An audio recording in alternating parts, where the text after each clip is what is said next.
ప్రియమైన దేవుని సంగమా, అనగా దేవుని ఆలోచనలు వినలేకి ఆశ కలిగి ఆయన రక్త పోషణలోకి వచ్చినటువంటి అందరికీ ప్రభునామంలో మరొకసారి వందనాలు. గ్రంథంలో నుండి కొరింథీయులకు రాసిన మొదటి పత్రిక 9వ అధ్యాయము 19వ వచనం మరొకసారి చదువుతున్నామండి. నేను అందరి విషయము స్వతంత్రుడనై ఉన్నాను, నేను అందరి విషయము స్వతంత్రుడనై ఉన్నాను, ఎక్కువ మందిని సంపాదించుకొనుటకై అందరికీ నన్ను నేనే దాసునిగా చేసుకుంటుని. అపోస్తలుడైన పౌలు గారు ఆ సంఘంలో చెప్తున్నటువంటి అమూల్యమైనటువంటి మాటలు ఏమంటున్నాడు? నేను అందరి విషయమై స్వతంత్రుడనై ఉన్నాను, ప్రతి ఒక్కరి విషయంలో నేను స్వతంత్రుడనై స్వేచ్ఛ కలిగిన వాడై ఉన్నాను.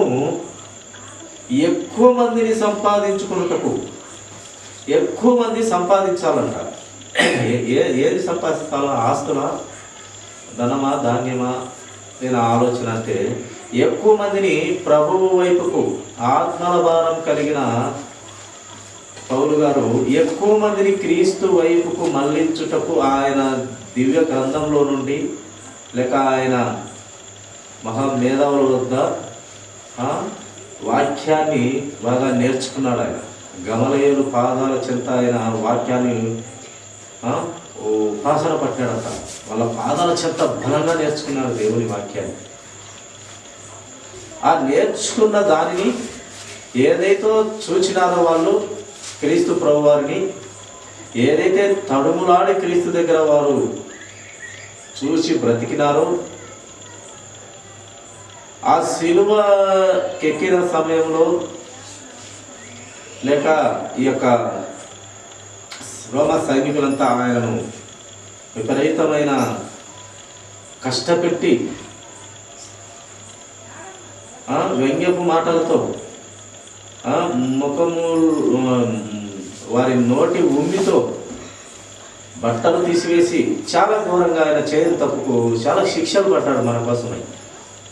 ఇవన్నీ ఏదైతే చూసినారో ఈ అపోస్తులు అనబడిన వారు అందరూ కూడా, ఆయన శిష్యులు అనబడిన వారు అందరూ కూడా ఎక్కువగా దేవుని పని ఇష్టంతో కష్టమైనా చేసినటువంటి వారు ఎవరైనా ఉన్నారు అంటే ఒక పౌలు గారికి ఆ యొక్క ధన్యత దక్కుతుంది. ఎందుకంటే యేసుక్రీస్తు ప్రభు వారి అన్న గొప్ప మాట ఏంటంటే,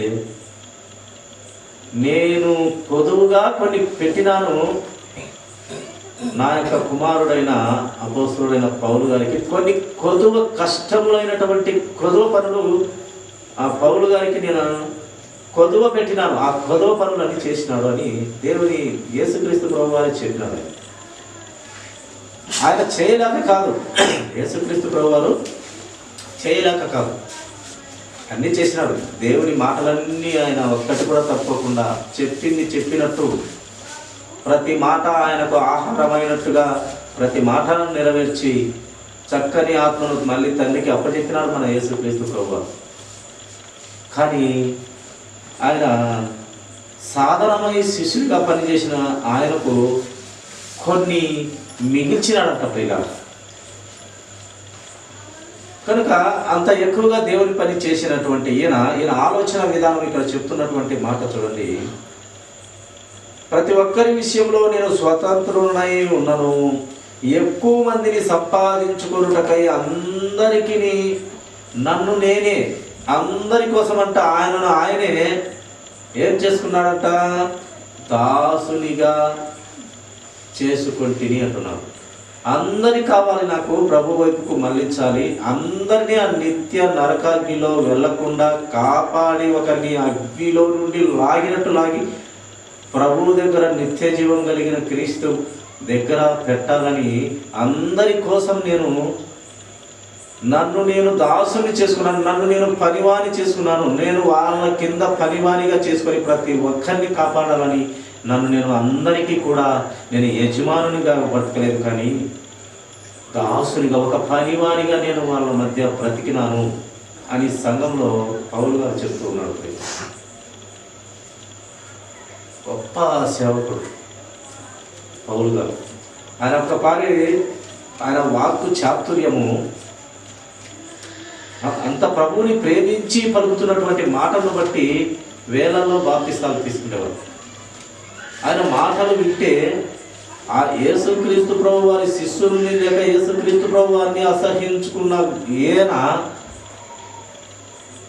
ఎప్పుడైతే అహంకారంతో నడుచుకున్నాడో, ఎంతోమందిని క్రైస్తవ పిల్లల్ని, క్రీస్తు బిడ్డల్ని ఎంతోమంది నష్టపెట్టినాడో, ఇబ్బంది పెట్టాడో, ఆఖరికి ఎంతోమందిని చంపినాడో, అటువంటి ఆయన మళ్ళీ అదే దేవుని పని చేసి ఆయనగా నలగొట్టుకున్నాడు.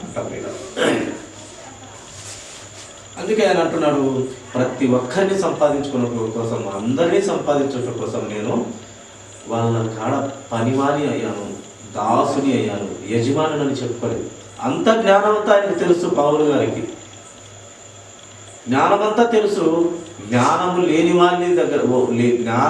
వారి దగ్గర ఈయన పనివాడుగా వివరంగా వినయంగా తెలియపరుస్తూ వచ్చినాడు. చాలా గొప్ప భక్తుడు ప్రియుల పౌలు గారు. ఆయన నుండి మనము చాలా నేర్చుకోవాలి.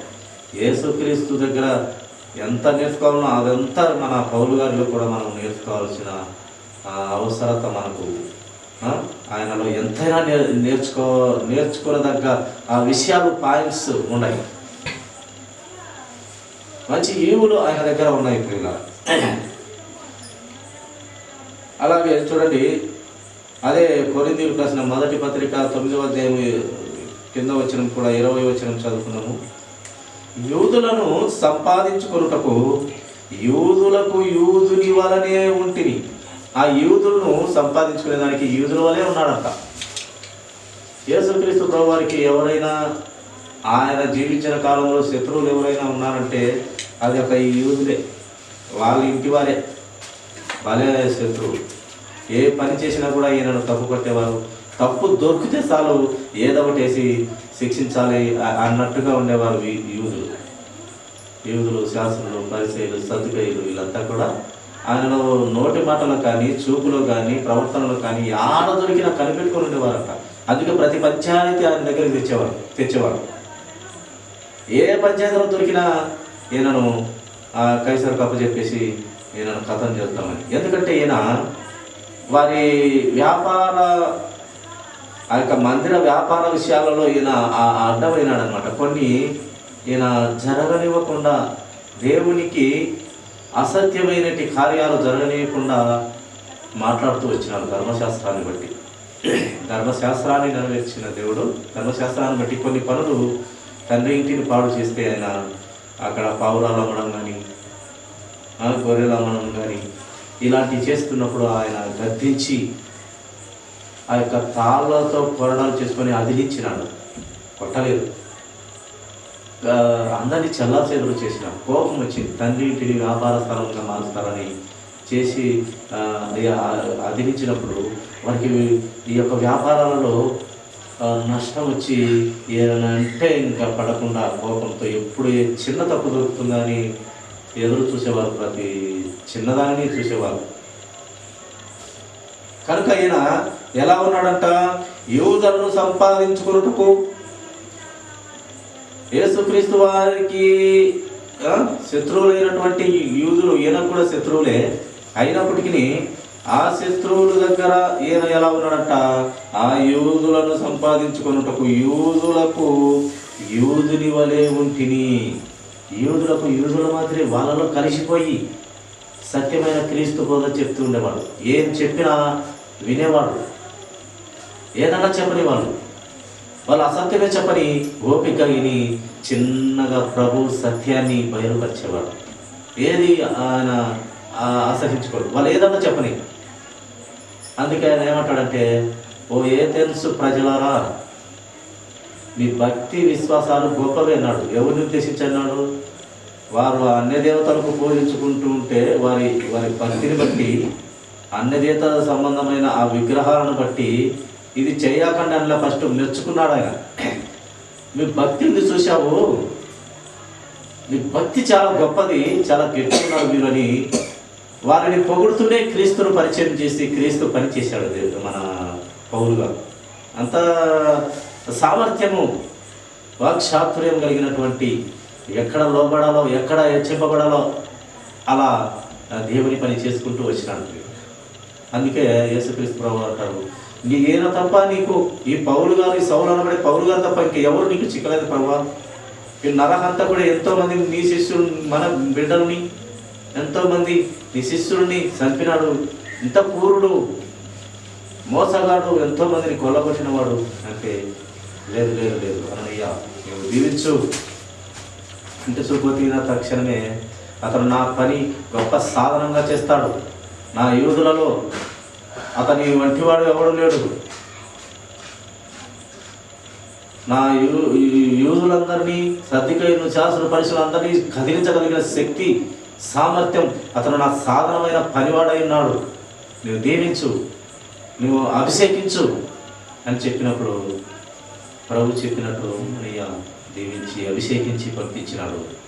అద్భుతమైన దేవుని పని చేసినాడు ఆయన. చూడండి, అలాగే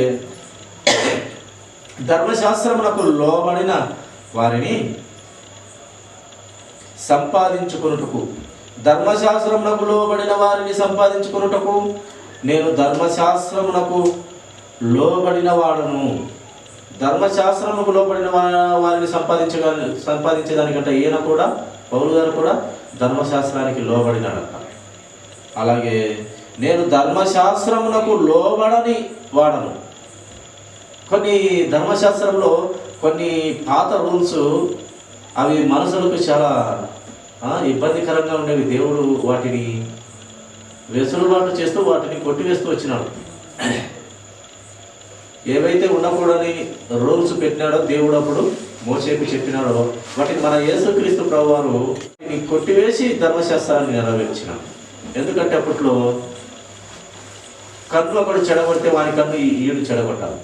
ఒక పన్ను ఊడిపోతే అతని పన్ను ఇతను ఊడగొట్టాలి. వాడు పొరపాటున మరణం చేస్తే అతను మళ్ళీ ఇతన్ని మరణం చేయాలి. అలా కఠినంగా ఉండేవి శిక్షలు. వీటన్నిటి నుండి దేవుడు ఒకటొకటి సత్యాన్ని బయలుపరిచి సర్వసత్యమైన క్రీస్తు ఆలోచనలోకి నడిపించి వాటిని కొట్టివేసి ధర్మశాస్త్రాన్ని నెరవేర్చిన మన యేసుక్రీస్తు ప్రభువారు ప్రియుల. అదే ఇక్కడ ఈయన అందుకే ధర్మశాస్త్రంలో బ్రతుకుతున్న వారికి ధర్మశాస్త్రంగా ఉన్నాడు పౌలు గారు, ధర్మశాస్త్రం లేని వారికి ధర్మశాస్త్రం లేనివాడుగా ఉంటూ వచ్చినాడంట. పనికిమాల కాడ పనికిమాలగానే ఉంటూ దేవుని వాక్యాన్ని ప్రకటిస్తూ క్రీస్తు వైపుకు నడిపించే దేవుని సొత్తైన బిడ్డగా దేవుని వైపు నడిపించే ప్రజలను దేవుని వైపు నడిపించే పాలకుడుగా, నాయకుడుగా ఆయన వ్యవహరిస్తూ వచ్చినాడు. మంచివారిని ఇంకా మంచిలోకి నడిపిస్తూ వచ్చినాడు. చెడ్డవారిని చెడును విడిచిపెట్టి మంచిలోకి వచ్చేలాగా దేవుని ఆలోచన విధానం వారిలో విత్తినాడు పౌలు గారు. నేను ధర్మశాస్త్రమునకు లోబడిన వాడను కాకపోయినను, ధర్మశాస్త్రానికి లోబడి యేసుక్రీస్తు ప్రభు గారు కూడా కొన్ని కొట్టివేస్తూ వచ్చినాడు. ధర్మశాస్త్రం అన్నీ కరెక్ట్ అయినవి కాదు కనుక కొన్ని ఆయన నెరవేరుస్తూ వెసులుబాటు చేస్తూ కొన్ని కొట్టివేస్తూ మన వల్ల ఇంకా మరింత ఆత్మీయతలో పెరిగేదానికి ఆయన వెసులుబాటు చేసి వస్తున్నాడు. ఆ కాలంలో అసలు స్త్రీలు రజస్వల లేక అంటూనప్పుడు అసలు వారం రోజులు అసలు ఎక్కడికి రానిచ్చేవారు, ఊరి బయట పెట్టేవారు. యేసుక్రీస్తు ప్రభువారు ఆ యొక్క ఆలోచన విధానాన్ని కొట్టేసినాడు. 12 సంవత్సరాల నుంచి రక్తస్రావంతో ఉన్నటువంటి స్త్రీ వచ్చి ఆ పరిశుద్ధుడైన మన యేసుక్రీస్తును ముట్టుకోగా యేసుక్రీస్తు అపవిత్రపరచబడినాడా? పవిత్రుడైన యేసుక్రీస్తు, ఆమె పవిత్రురాలైపోయింది. కానీ అపవిత్రురాలైన ఆయనను సర్వ సృష్టికర్తను ముట్టుకుంటే ఏమైంది? ఆమె పవిత్రమైంది. నిప్పు యేసుక్రీస్తు ప్రభువారు. ఆయన ఒకనొక సమయంలో ఒక గుడ్డివానికి ఎంత గొప్పవాడు మన యేసుక్రీస్తు ప్రభువారు అంటే, ఒక గుడ్డివానికి చూపు పొందాలనుకున్నప్పుడు, రాత్రి కూడా ఈ మాట మాట్లాడుతున్నాము, ఒక గుడ్డివానికి చూపు పొందాలనుకున్నప్పుడు ఏం చేసినాడు మన యేసయ్య అంటే, నేల మీద ఉండి వేసి అతని కన్నులకు పూసి ఆ కన్నులు తెరవబడేలాగా ఒక కార్యం అక్కడ చేసినాడు. నేను అనుకున్నా, ఏంటి ఇంత ఈ ఉమ్మి అంటేనే అది నీచత్వము, ఉమ్మి అంటే అది అపవిత్రతకు గుర్తు.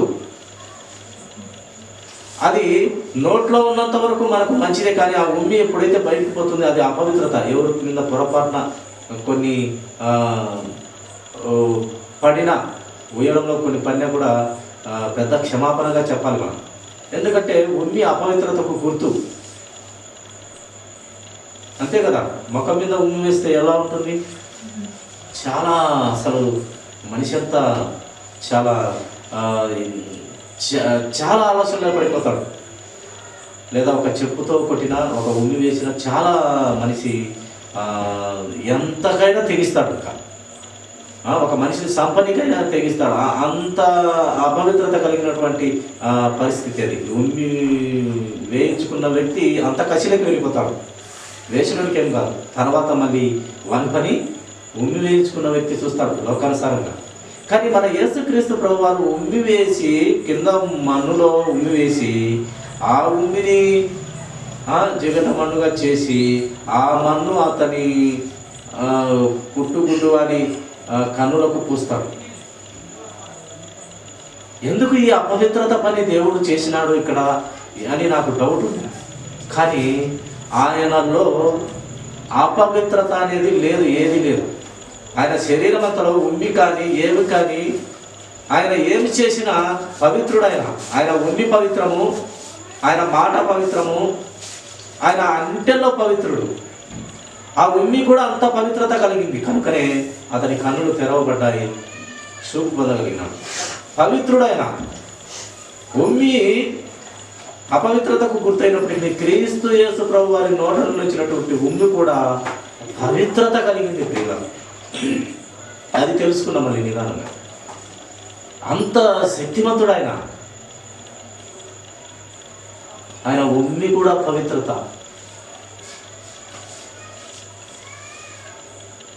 కనుక ఇంత అంత పవిత్రత దేవుని కలిగి ఉన్న మనం కూడా, ఆయన అంటాడు కదా, ఎన్నోసార్లు చెప్తూ ఉంటాడు, నేను పవిత్రమైన ప్రకారం మీరు పవిత్రంగా ఉండాలి, నేను నీతిమంతుడైన ప్రకారం మీరు నీతిగా ఉండాలి, నేను యథార్థవంతుడు మీరు యథార్థంగా ఉండాలి, నా యొక్క ఆలోచన విధానం కేవలం మంచిది, ఉన్నతమైన మంచి లక్షణములు, కోటాను కోట్ల మంచి లక్షణములు నా ఆలోచన విధానం, మీరు కూడా అలానే ఉండాలి. ఏ ఒక్క మీ తలలో ఏ ఒక్క చెడ్డ తలంపు రాకూడదు. వాక్యాన్ని బట్టి వస్తే దానిని పక్కకు నెట్టివేయండి. క్రీస్తు సారూప్యత పొందుకోవాలంటే క్రీస్తు లాగా బ్రతకండి.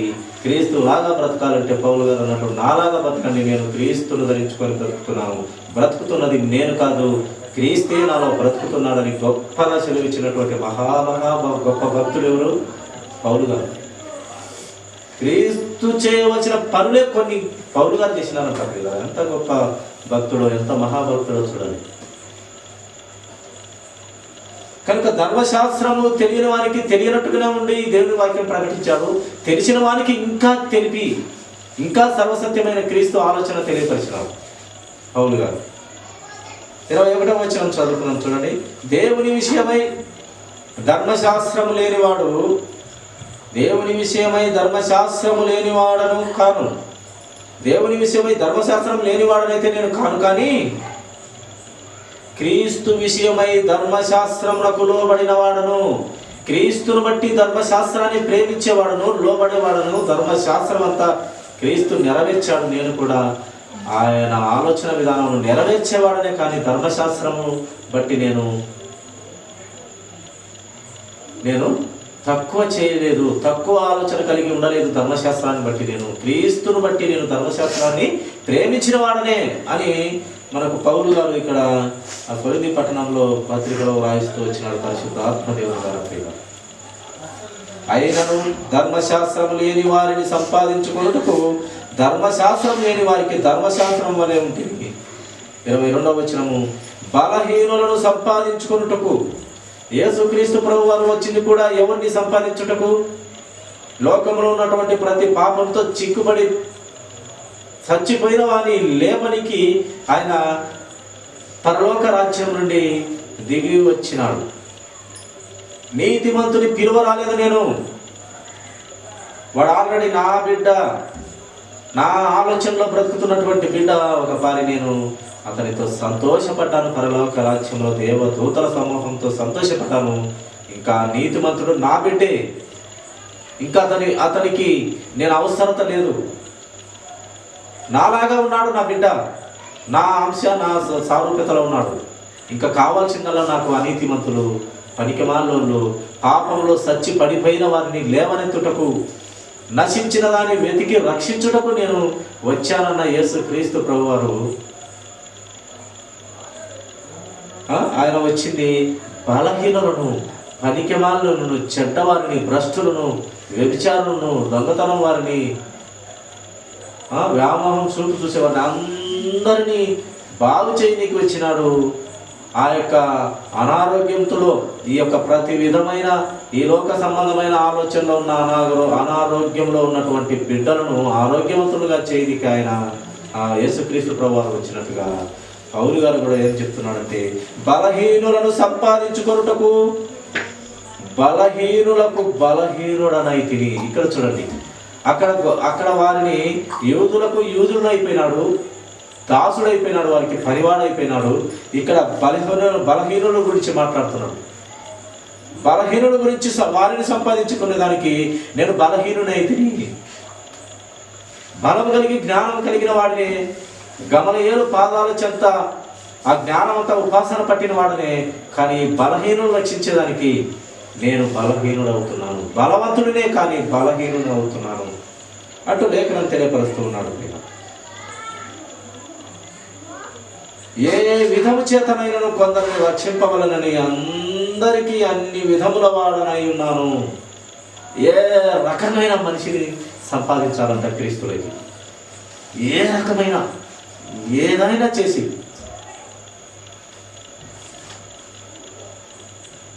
ఎట్లయినా చేసి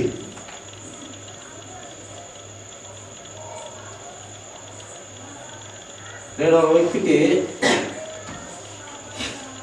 2000 లెక్కిస్తా, నువ్వు రోజు ప్రార్థన కొద్దు 2000 లెక్కించాలి. నేను ఒక్కరోజు ప్రార్థనకు వస్తే 2000 ఇచ్చా. ఒక్క ఆదివారమే, నువ్వు మిగతా రోజులు ఒక్క ఆదివారం కనపడు 2000 ఇస్తా అంటే రాలే. 2000 వద్దు, 5000 వద్దు, నా బ్రతుకు నాది అన్నట్టుగా లోకం ఉంది. ఇక్కడ పౌలు గారు చెప్తూ ఉన్నాడు, ఏం చెప్తున్నాడు ఆయన?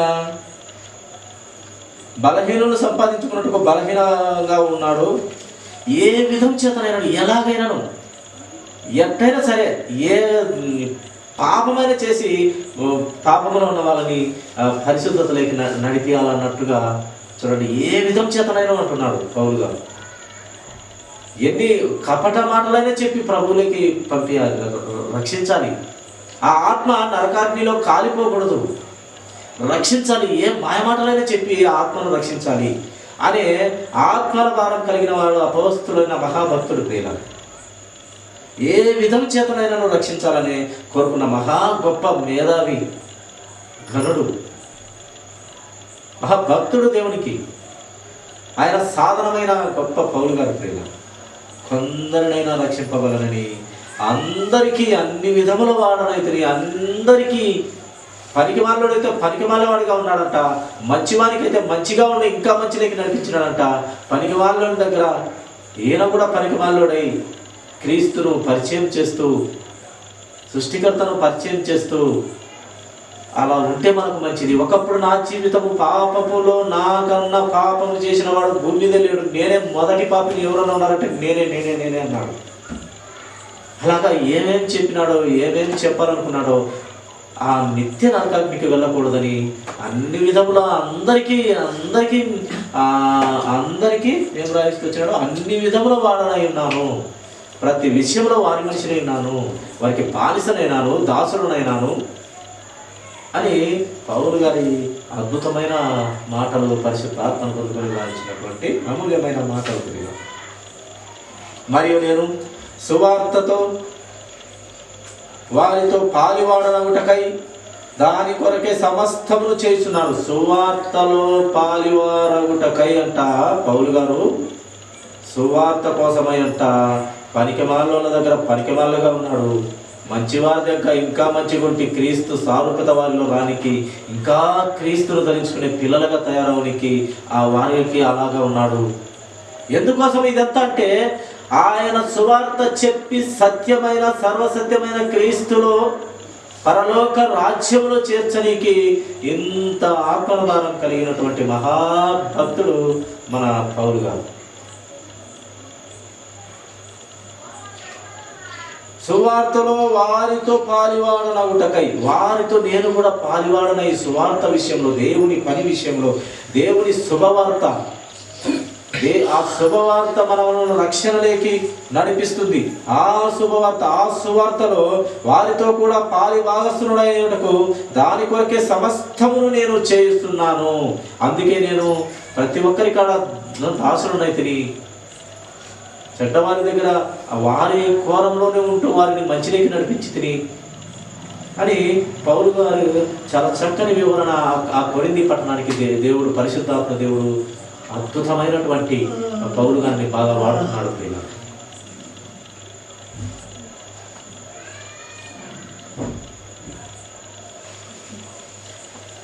కనుక అట్టి స్థితిలో 16వ వచనం చదువుకొని ముగించుకుందాము. 9వ అధ్యాయం 16వ వచనం. నేను సువార్తను ప్రకటించుచున్నాను, నాకు అతిశయ కారణం లేదు. నేను దేవుని పని సువార్తను ప్రకటిస్తున్నా, నాకు అతిశయం లేదు, గర్వం లేదు, అతిశయ కారణం లేదు.